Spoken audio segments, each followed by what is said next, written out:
जब किसी ऑब्जेक्ट को गिराया जाता है विस्कस फ्लूइड में तो होता क्या है, थोड़ी देर बाद उसकी वेलोसिटी जाके हो जाती है कांस्टेंट। ऐसा क्यों होता है, इसको हम समझते हैं पूरी एक्टिविटी से।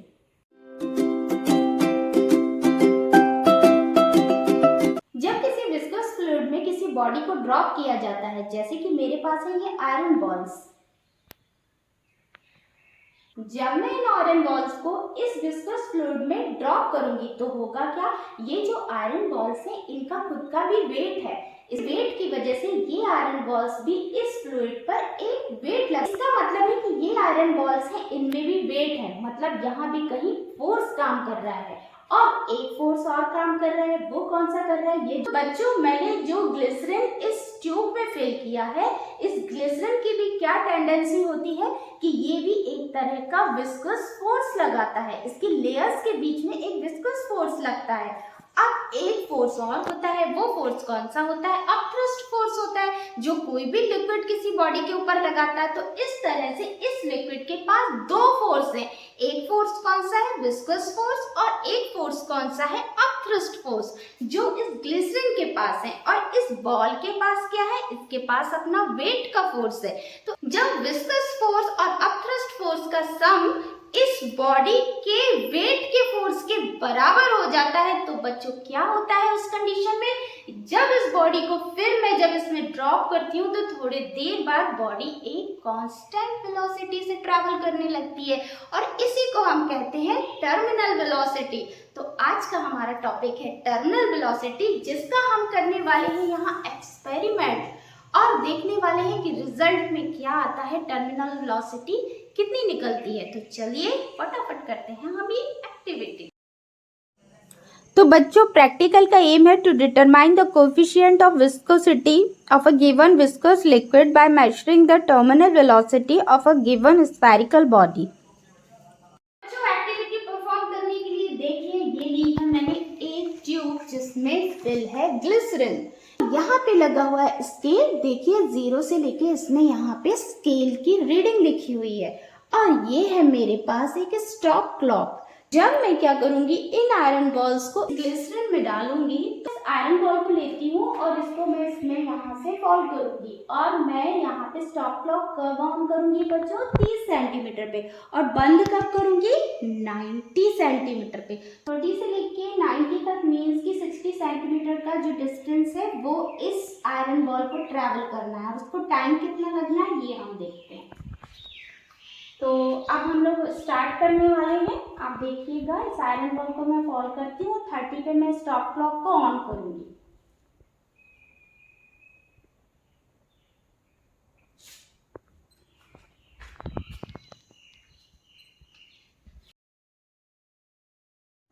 तो बच्चों हमारा टाइम आया 2.88 सेकेंड।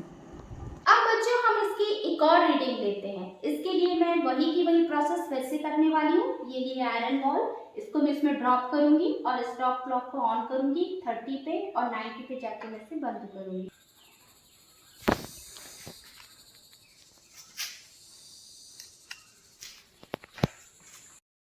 बच्चों इस बार टाइम है 3 सेकेंड।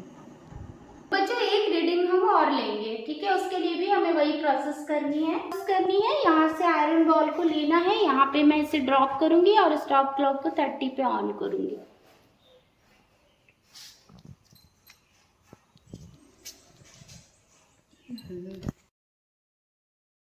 बच्चों इस बार रीडिंग है हमारी 3.01 सेकेंड। अब बच्चों हम लोग जो टर्मिनल वेलोसिटी का फॉर्मूला है उसमें हम सारी वैल्यूज पुट अप करेंगे और तो बच्चों अब हम करते हैं कैलकुलेशन। इसके लिए देखिए सबसे पहले मैंने फॉर्मूला लिया हुआ है। फॉर्मूला है हमारा eta is equal to 2r² rho minus sigma g upon 9v। तो यहाँ पे देखिए ईटा क्या है, ये विस्को coefficient of viscosity of glycerine है जो हमें फाइंड आउट करना है। आर क्या है यहाँ पर बच्चों, रेडियस है। किसकी रेडियस है, ये जो आयरन बॉल हमने ली है ये उसकी रेडियस है। यहाँ पे देखिए जो रो है वो क्या है, डेंसिटी है। किसकी डेंसिटी है, डेंसिटी ऑफ आयरन बॉल है जो होती है 7.874 ग्राम पर सेंटीमीटर क्यूब। और जो हमारा सिग्मा है वो है डेंसिटी ऑफ ग्लिसरीन है, जो होती है 1.26 ग्राम पर सेंटीमीटर क्यूब।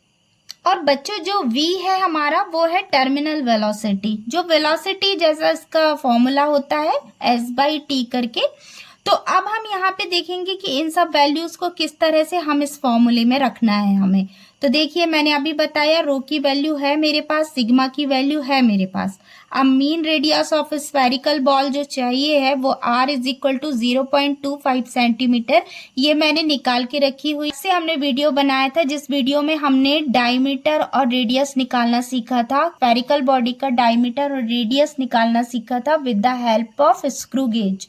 तो उसको वीडियो में आप जाकर के देखेंगे तो आपको हेल्प मिल जाएगी कि हमको किस तरह से इसका डायमीटर और फिर रेडियस फाइंड आउट करनी थी। तो जो डायमीटर आया था उसका मैंने हाफ किया यहाँ पे, तो रेडियस आ गई 0.25 सेंटीमीटर। अच्छा, मीन टाइम स्टॉप वॉच को ऑन कर रहे थे और फिर उसके बाद हम एक डिस्टेंस पे जाके उसको ऑफ कर रहे थे, उस समय का जो टाइम था जितनी बार वाला है उन सब का मैंने यहाँ पे सम किया हुआ है। तो पहली बार जब टाइम आया था, जब कितना डिस्टेंस कवर किया था ग्लिसरीन में, जब बॉल को मैंने ड्रॉप किया था तो डिस्टेंस तो हमारा था 60 सेंटीमीटर। तो ये s इज इक्वल टू क्या हो गया मेरा 60 सेंटीमीटर। तो इसका मतलब है कि जो डिस्टेंस था वो 60 था, जो हमने कांस्टेंट रखा, पर हमने बार बार रीडिंग ली तो हमने देखा कि कहीं ना कहीं कुछ टाइम में वेरिएशन आ रहे हैं। उनकी रीडिंग ये थी जैसे 2.88 फर्स्ट टाइम में 2.88 सेकेंड आया था, सेकेंड टाइम में 3.06 आया, एक टाइम में 3.00 आया। उसको मैंने 3 से डिवाइड किया तो मेरा मीन टाइम निकल गया। अब बच्चों देखिए, टर्मिनल वेलोसिटी जब फाइंड आउट करना है या वेलोसिटी फाइंड आउट करना है तो हमारे पास डिस्टेंस और टाइम होना चाहिए। तो डिस्टेंस अब हमारे पास है 60 और टाइम है हमारे पास, जो मीन टाइम यहाँ से निकाला है 2.98। तो इस तरह से मेरी सेंटीमीटर पर सेकेंड में यहाँ पे टर्मिनल वेलोसिटी आ गई है 20.13 सेंटीमीटर पर सेकेंड। तो इसका मतलब है कि ये हमारी टर्मिनल वेलोसिटी निकल गई है, जो यहाँ v की वैल्यू है। तो अब हम क्या करेंगे, टर्मिनल वेलोसिटी की वैल्यू को यहाँ रखेंगे, 9 से इंटू करेंगे, 2 हमारे पास है, अब फॉर्मूले में है 2 क्योंकि, और r की वैल्यू हमने निकाल चुके हैं यहाँ पे, और रो और सिग्मा की वैल्यू दी हुई है। हाँ बस बच्चों एक बात आपको याद रखना है, यहाँ पे g है और g की value acceleration due to gravity की, उस वैल्यू को हमको g is equal to 980 centimetre per second square रखना है। क्यों? क्योंकि सारी वैल्यू सेंटीमीटर में चल रही हैं और हम यहाँ पे g की वैल्यू 9.8 मीटर पर सेकेंड स्क्वायर नहीं रख सकते, हम सेंटीमीटर में रखेंगे, है ना। तो सारी वैल्यूज को जब हम इस फॉर्मूले में पुट करेंगे तो हमारा ये coefficient of viscosity for glycerine आ जाएगा। इस तरह से आप इसकी कैलकुलेशन को आगे कर सकते हैं।